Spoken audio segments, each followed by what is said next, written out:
amigas, estamos en El Arriero con Sara Méndez y Raúl Olivera, con quienes estamos conversando sobre lo que fue la dictadura uruguaya, las violaciones a los derechos humanos y también la impunidad que se instaló luego del retorno a la democracia en Uruguay. Raúl, tú me estabas explicando cómo se decide, bueno, volteamos la página, ni siquiera tuvieron que hacer un levantamiento los militares para que todo quedara tal cual. Sin embargo, ustedes que son activistas del movimiento de derechos humanos han bregado para que esto cambie. ¿Cuál es la situación en este momento en el Uruguay en relación al tema de la lucha contra la impunidad? Bueno, la situación está planteada en los siguientes términos. Durante 25 años vivimos en el Uruguay la impunidad jurídica. O sea que era una impunidad producto de la existencia de una ley que era una ley, digamos, de imposibilidad de que el Estado investigara y castigara los crímenes cometidos por la dictadura. Hace poco tiempo, no hace más de un año, la ley esa, producto de una sentencia de la Corte Interamericana de Derechos Humanos, quedó sin efecto. O sea, entonces el Uruguay de alguna manera, o las organizaciones de derechos humanos, tuvimos la esperanza que con esa sentencia de la Corte Interamericana, que de alguna manera fundamentaba aspectos que nosotros queremos resaltar, porque digamos, siempre las luchas, digamos, contra la impunidad a veces parecen que son luchas particulares de los pueblos. Nosotros creemos que hay una lucha de carácter general. Por ejemplo, si no hubiera existido la sentencia Barros Altos sobre un caso en el Perú, claro, no se hubieran materializado otros avances que fueron. Y de alguna manera se han concatenado, a veces sin quererlo, claro, los esfuerzos de los pueblos. Claro, no tiene fronteras esa lucha. Entonces, en ese momento pensábamos que efectivamente se abría una etapa en el Uruguay donde lo que estábamos reclamando durante un cuarto de siglo iba a ser realidad. O sea, se iba a conocer la verdad y se iba a castigar a los responsables. Últimamente, digamos, la Suprema Corte de Justicia en el Uruguay ha tomado una posición totalmente retrógrada y totalmente contraria a los que han sido los avances que ha dado la humanidad. O sea, desconocer de alguna manera, dice, no, aquí la sentencia de la Corte Interamericana, nosotros no tenemos obligaciones de cumplirla. Entonces, de alguna manera, ha declarado inconstitucional la ley que dejaba sin efecto la ley de caducidad y ha catalogado de alguna manera que los delitos que cometió el terrorismo de Estado son delitos comunes y por lo tanto que prescriben, igual que prescribe el robo de una gallina o un homicidio o algo por el estilo. Entonces, en ese marco nos encontramos en un momento bastante difícil, digamos, desde el punto de vista de la lucha contra la impunidad. Esto ha sido hace unos meses nomás. Al principio de este año, la Corte de nuestro país, por un lado, hizo dos movimientos muy graves para el movimiento de derechos humanos. Uno fue desplazar a una jueza, la jueza Mariana Mota, que era una jueza que tenía alrededor de casi la mitad de todos los casos en su juzgado de violación a los derechos humanos, y que se preocupaba y que actuaba y que había empezado a procesar militares. La desplazan de su sede penal, la trasladan a una sede de carácter civil, y por el otro lado empieza a sacar sentencias que más que nada significa una señal para el resto de los jueces y de los fiscales. A lo cual yo te lo quiero plantear, es decir, estamos en un momento difícil, pero también que tiene aspecto positivo. En el Uruguay, el aspecto positivo es que a nivel internacional, la gran mayoría de la gente piensa que en el Uruguay está todo solucionado con el tema de la impunidad. O sea que en la medida que ganó un gobierno de izquierda, un gobierno que siempre dio la lucha contra la impunidad, que se había anulado la ley de caducidad, que existía la sentencia del caso Gelman, bueno, estaba todo solucionado. El Uruguay despertó de esa siesta en enero, cuando empezaron a aparecer estos pronunciamientos. ¿Y por qué suceden estos pronunciamientos? Porque el tema de la verdad y el tema de la justicia, con relación a un hecho que creo que a veces hay que resaltarlo para que se entienda. En los años de dictadura, el Estado, todo el andamiaje estatal se transformó en una organización criminal. Claro, en una banda criminal. O sea, y no eran solamente los militares, digamos, ¿no? Porque a veces hay la imagen de que son solo los militares y nadie más participó. Todo el aparato del Estado está en función de actuar como una organización criminal. Eso es el terrorismo de Estado. Si las sociedades no comprenden esa profundidad de lo que ocurrieron en las dictaduras, efectivamente piensa que las dictaduras son aspectos menores. Claro, y que los casos son aislados. Son aislados y todo lo demás. Excesos, como dicen acá. Claro, lo que contaba Sara, no es posible pensarlo que lo hicieron 3 o 4. Ahí tuvo todo el aparato del Estado pensando para cometer el delito y para ocultarlo. Y lo grave de todo esto es cuando posteriormente en la democracia, de alguna manera las democracias, cuando son omisas en castigar esos crímenes, se transforman en cómplices. Ahora, ustedes tienen un gobierno de izquierda, hay una imagen del gobierno de Mujica, que es un gobierno progresista, hay mucha gente que simpatiza con Mujica. El gobierno de Mujica no ha podido de alguna manera abrir este espacio para que haya justicia.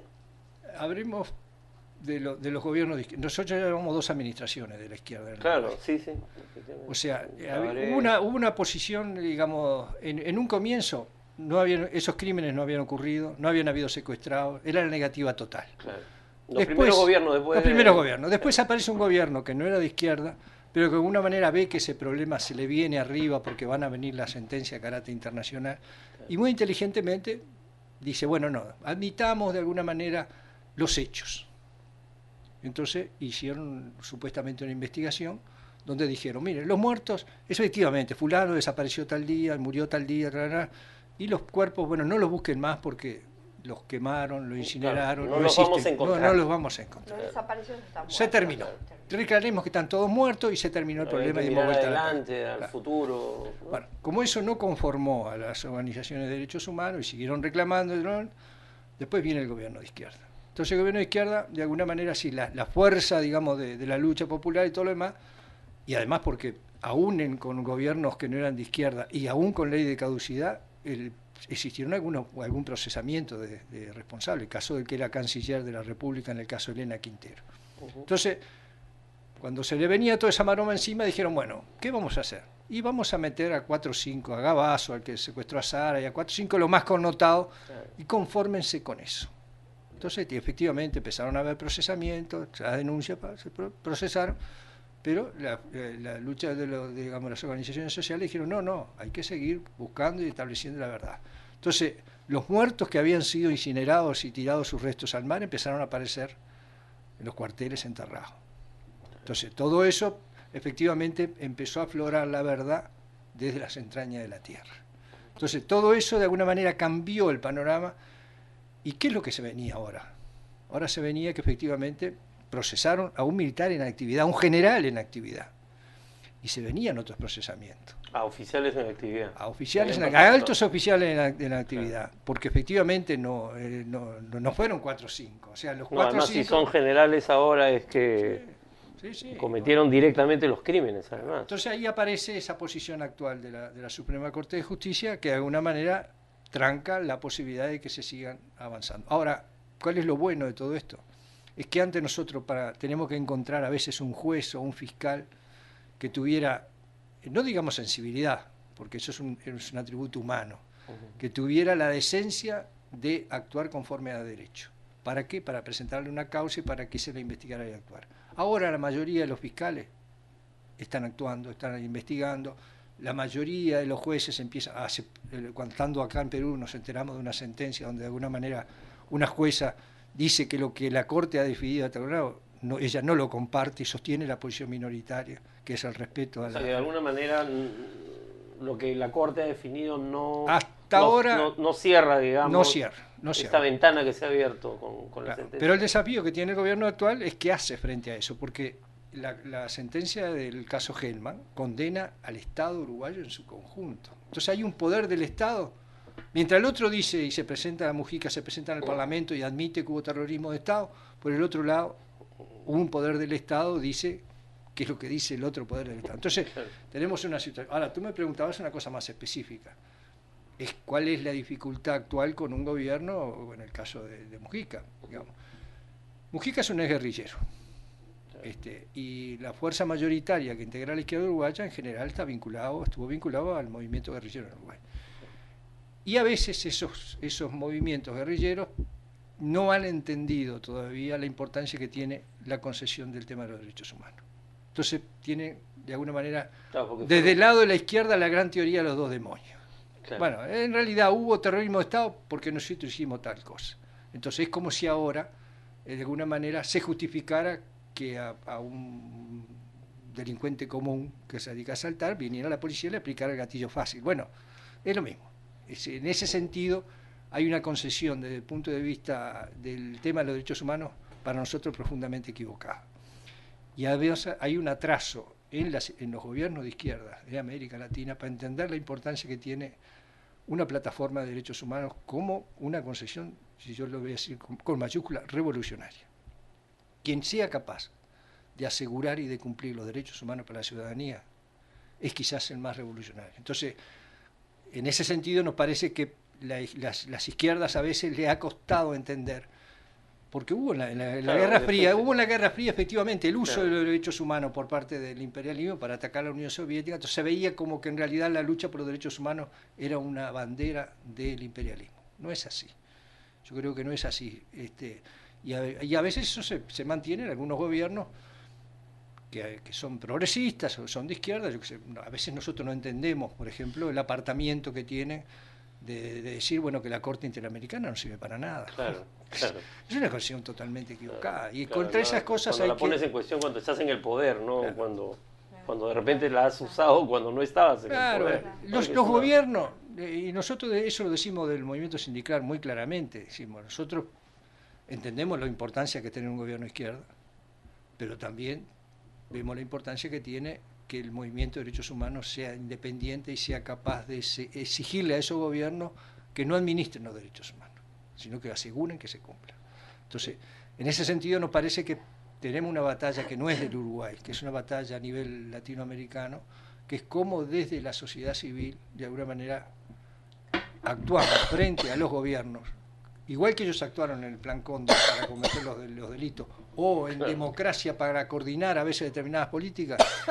La sociedad civil también tiene que hacer un esfuerzo por unificarse, conocer los distintos procesos, intercambiar experiencias y tener acciones en común. En ese sentido, te adelanto, por ejemplo, una de las cosas que nosotros, el movimiento sindical, hizo con todas las organizaciones de derechos humanos del Uruguay fue crear un observatorio para hacer un seguimiento de las causas penales, de la cual creamos una suerte de, digamos, una red, digamos. Una red, pero creamos un equipo consultor de carácter internacional que incorporó, por ejemplo, a Francisco Soberón, acá de Perú. O sea, estamos tratando de alguna manera de hacer una síntesis del mundo académico, de los movimientos sociales y de los movimientos sindicales para tener una suerte de coalición, no solamente sobre el tema de la violación de derechos humanos y el terrorismo de Estado, sino por los nuevos desafíos que tenemos ahora con el tema de la minería, con el tema de la droga, claro, con el tema de la violencia. Es mucho más amplia.